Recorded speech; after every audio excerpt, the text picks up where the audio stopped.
bangunan etika hidup Pak Jokowi itu saya sebut dalam filsafat itu sebagai etika asimetris. Apa yang selama ini kita bangun sebagai keyakinan-keyakinan bahwa Pak Jokowi akan ditinggal oleh penggemarnya, oleh pendukungnya, saya kok merasa tidak akan terjadi.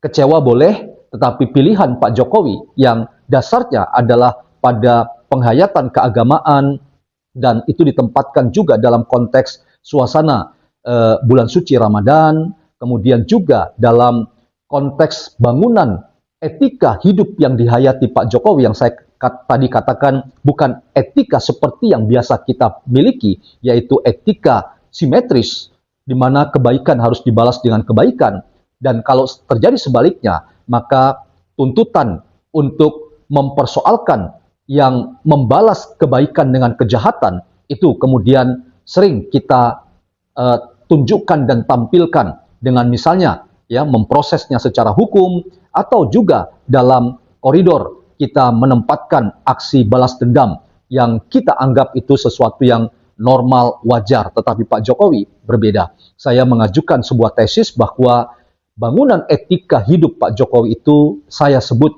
dalam filsafat itu sebagai etika asimetris. Etika asimetris artinya adalah etika yang dibangun oleh satu penghayatan bahwa apa yang aku lakukan pada orang lain tidak boleh aku tuntut sebaliknya dari dia.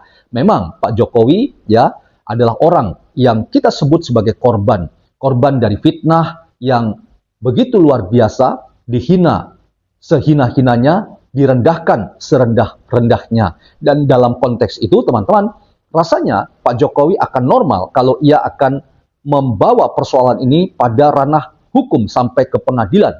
Dan itu dianggap sebagai bagian yang normal juga. Untuk apa? Untuk Pak Jokowi ya membalas ya sakit hatinya, kemudian membalas fitnahan dan penghinaan yang sudah begitu luar biasa diarahkan kepadanya dan keluarganya. Tetapi Anda dan saya terkejut.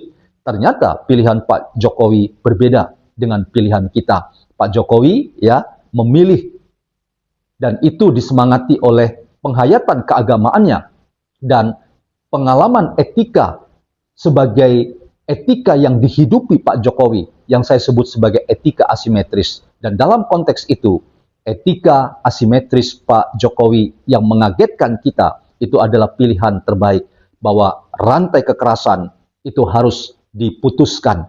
Dan Anda tahu, dalam pengampunan atau permaafan yang selalu mengampuni dan memaafkan itu adalah korban dan bukan pelaku. Tetapi Anda tahu, yang menang dalam konteks ini yaitu mengalahkan kejahatan, mengalahkan kekerasan, mengalahkan ya aksi balas dendam, itu bukan Rismon tetapi Pak Jokowi. Dan Pak Jokowi memberikan keteladanan kepada kita bahwa tidak ada kejahatan yang tidak bisa dimaafkan.